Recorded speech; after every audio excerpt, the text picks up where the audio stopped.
স্বামীর কম ইনকামে অল্প খরচে সংসার চালানোর দারুণ 5টি উপায় নিয়ে আমি চলে এসেছি।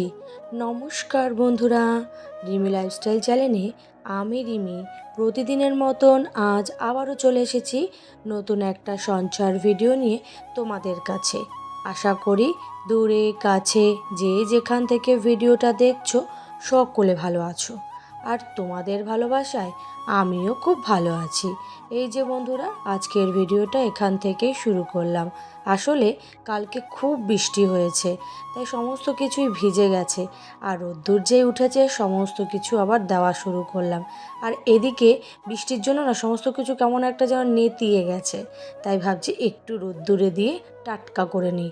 রোদ্দুরটা উঠেছে, বেশ বিশাল তাপ, আর বেশ ভালো লাগে রোদ্দুরে যখন এই জিনিসগুলো শুকা দিই না, তখন যে কি ভালো লাগে, মনে হয় যে না প্রকৃতভাবেই একজন আমি গ্রামের বউ।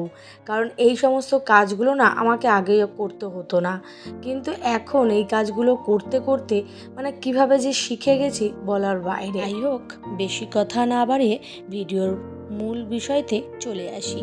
আমি ভিডিও শুরুতেই বললাম যে স্বামীর কম ইনকামে অল্প খরচে সংসার চালানোর 5টি আজকে দারুণ উপায় তোমাদের সাথে শেয়ার করব। 1 নম্বর উপায়টি হলো প্রয়োজন মতো কেনাকাটি করা। প্রয়োজন মতন কেনাকাটি আজকালকার দিনে যদি না করা হয়, তাহলে কোনো দিন কিন্তু টাকা সঞ্চয় করে রাখা যাবে না। অপ্রয়োজনীয় জিনিস ইচ্ছা হলো আর কিনে ফেললাম, টাকা খরচ করে ফেললাম, তাহলে কিন্তু টাকা কোনো দিনই সঞ্চয় করতে পারবে না। তাই সব সময় চেষ্টা করতে হবে সংসারে চালানোর মতন প্রয়োজনীয় জিনিস কেনাকাটি করা। প্রয়োজনীয় জিনিস যদি কেনাকাটি করলে একটু খরচ হয়, সেটা তো করতেই হবে, একদম তো বন্ধ করে দেওয়া যাবে না। কিন্তু অপ্রয়োজনীয় জিনিসের ক্ষেত্রে টাকা নষ্ট করাটা আমার কাছে শ্রেয় বলে মনে হয় না। যাই হোক, এবার আসি 2 নম্বর উপায়, যেটা হচ্ছে দুমদাম করে কেনাকাটিটা একদম বন্ধ করতে হবে। যখন ইচ্ছা হলো একটা জিনিস কিনে ফেললাম, কোনো পরিকল্পিত প্ল্যান নেই, ইচ্ছা হলো উঠলো বাই বলে না, কটক যায়, যেমন একটা কথা আছে, সেরকম একটা ইচ্ছা হলো জিনিস কিনে ফেলে সেখানে টাকা নষ্ট করে ফেলা, এটা আমার কাছে একদমই ভালো লাগে না। তোমরা চেষ্টা করো তোমাদের সংসারের জিনিসপত্র কেনার জন্য একটা পরিকল্পিত প্ল্যান করে নাও, যে এই জিনিসটা খুবই প্রয়োজন, একান্ত প্রয়োজন, তখন কিনবো। ওই ইচ্ছা হলো টাকা নেই হাতে, তখন একটা দামি জিনিস কিনে পুরো টাকা নষ্ট করে সারা মাস আকাশের দিকে তাকিয়ে থাকাটা, এটা কিন্তু একদম ভালো ব্যাপার না। তাই চেষ্টা করো একটা পরিকল্পিত প্ল্যান করো, করে তারপরে জিনিসগুলোকে কেনো, যে এখন এই জিনিসটায় আমি টাকাটা খরচ করছি, পরবর্তীতে আমি যেন এইখানে টাকাটা একটু সেভ করে রাখতে পারি। এগুলো কিন্তু আজকালকার দিনে করাটা খুবই প্রয়োজন। অন্তত মধ্যবিত্ত ঘরে কিন্তু একটু চিন্তা ভাবনা করেই জিনিসপত্র কেনাকাটিটা করা উচিত বলে আমি মনে করি। এবার আসি 3য় উপায়, যেটা হচ্ছে খুচরো কেনাকাটি না করে পাইকারি করা ভালো।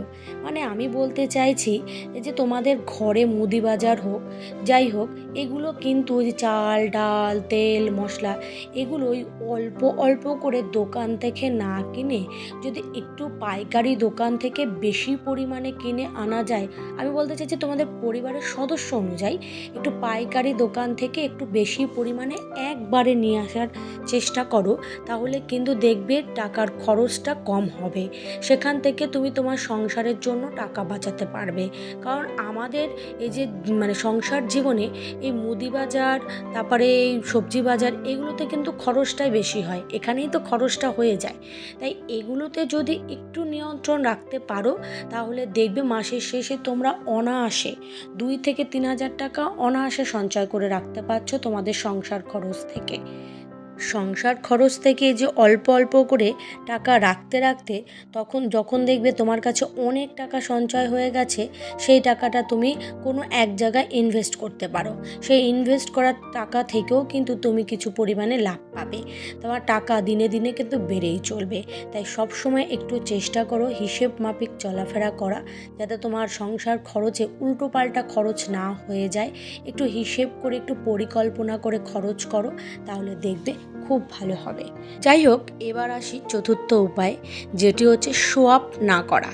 মানে কি বলো তো, কথাটার অর্থ হচ্ছে তুমি অন্য একজনকে নিজে এই আছে ওই আছে বলে দেখাতে গিয়ে, মানে জিনিসের প্রতি জিনিস কিনে, তোমার দরকার নেই একটা কানের, তুমি সেখানে আরও 10টা কানের কিনে বসে থাকলে, তোমার গলার হার এখনের প্রয়োজন নেই, তোমার অলরেডি দুটো আছে, এরকম তুমি সেখানে আরও 3টে কিনে বসে থাকলে, এই যে নিজের একটা অহংকার অন্যকে দেখাতে গিয়ে তুমি যে যেভাবে টাকা নষ্ট করছো তোমার সংসারের, সেটা কিন্তু তোমার জীবনে টাকা সঞ্চয় হবে না। তাই অন্যকে মানে নিজের এই অহংকার দেখাতে গিয়ে টাকা খরচ করাটা একটা মানে বোকামোর কাজ। তোমরা চেষ্টা করো নিজের যেটুকুনি আছে, যেটুকুনির মধ্যে তুমি নিজেকে সুন্দর করে তুলতে পারবে সেরকম চেষ্টা করো। মানে বেশি বেশি করে জিনিস কিনে, মানে নিজের সাজসজ্জার জন্য বেশি বেশি করে জিনিস কিনে টাকা খরচ করাটা, এটা কিন্তু একটা ভালো কাজ না। তাই চেষ্টা করো অন্যকে শো আপ না দেখিয়ে নিজের একটু উন্নতি করা, যেটা অল্প অল্পভাবে টাকা সঞ্চয় করবে কি করে সেদিকে নজর রাখা। নিজের দরকার, এখন একটা নাইটি তোমার কাছে আছে, তুমি কি দেখে দেখালে যে আমি 5টা নাইটি কিনি, প্রতি সপ্তাহে আমি একটা করে পাল্টাই নাইটি, আমার আর লাগে না, এরকম করলে কিন্তু তুমি জীবনে টাকা সঞ্চয় করতে পারবে না। কারণ তুমি মধ্যবিত্ত ঘরে জন্মগ্রহণ করেছো, মধ্যবিত্ত ঘরের গৃহিণী তুমি। তুমি কিভাবে তোমার সংসারের উন্নতি করবে, টাকা পয়সা সঞ্চয় করবে, সেগুলোর দিকে লক্ষ্যটা রাখা দরকার। আমি বলছি না যে তুমি একেবারে ছেঁড়া বড়া কাপড় পরে ঘুরে বেড়াও, এটা কিন্তু আমি বলছি না। প্রয়োজন মতন নিজের সাজসজ্জাকে ফুটিয়ে তোলো, তাহলে দেখবে তুমিও ভালো থাকবে, তোমার সংসারের প্রতিটা সদস্য তারাও খুব ভালো থাকবে। যাই হোক, এবার আসি 5 নম্বর উপায়, যেটা হচ্ছে নিজের অবসর সময়কে কাজে লাগাও। এটা আমি অনেক বহু ভিডিওতে বলেছি যে তোমার সংসারের কাজের ফাঁকে তুমি কিছু ঘন্টা হয়তো বসে থাকো, তুমি চেষ্টা করো সেই সময়টাকে তুমি নিজে কিছু করতে পারো নাকি, এবং সেখান থেকে অল্প অল্প করে কিছু টাকা আর্নিং করতে পারো নাকি, যেটা তোমার সংসারের কাজে লাগবে, সেইটা তুমি চেষ্টা করো। হ্যাঁ, আমি কথাগুলো হয়তো সেইভাবে গুছিয়ে বলে উঠতে পারি না, কিন্তু আমি যে উপায়গুলো দিই এগুলো কিন্তু সত্যি কথা একদম বাস্তব ভিত্তিক উপায়, যেগুলো ফলো করলে তোমরা চাইলেই অল্প হলেও কিছু টাকা সঞ্চয় করতে পারবো। হয়তো মাসে 2000 না হোক, 3000 না হোক, 4000 না হোক, তুমি সেখানে 500 টাকা অন্তত সঞ্চয় করে রাখার ক্ষমতা তোমাকে নিজের মধ্যে একটু রাখতেই হবে। এই বুদ্ধিগুলো যদি তোমরা কাজে লাগাও, তোমরা মাস গেলে অনেক টাকা সঞ্চয় করতে পারবে। এই যে দেখো, আমি সামান্য আমার সংসারে টাকা বাঁচার জন্য, দেখো, বাজার থেকে বাজার না করে, মানে খুচরো বাজার থেকে বাজার না করে আমি হাটে চলে যাই। হাটে গেলে কি হয়, জিনিসের দাম একটু কম থাকে। বাড়ির সামনে বাজারে সে তো তার নিয়ে আসার খরচ ধরেই দামটা নেবে না। আমাদের যেহেতু একটু কাছে হাট বসে, তাই আমরা কি করি, একটু কাছে হাটে চলে যাই। সেখান থেকে এই যে সবজি বাজার করে নিয়ে এসেছি, এই যে দেখো মোটামুটি এই যে সবজি বাজার এনেছি, এটাই অন্তত 2 সপ্তাহ তো চলে যাওয়ার কথা। এবার এখন কি বলো তো, গরম পড়েছে তো 2 সপ্তাহ নাও যেতে পারে, 7 দিনের মধ্যে খরচ হয়ে যাবে।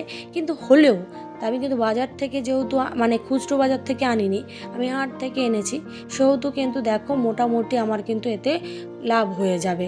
এবার আমি যদি এই হাট থেকে একেবারে বাজার না করে অল্প অল্প করে এই বাড়ির আশেপাশ থেকে বাজার করতাম, তাহলে আমি কিছুতেই কিন্তু টাকা বাঁচাতে পারতাম না।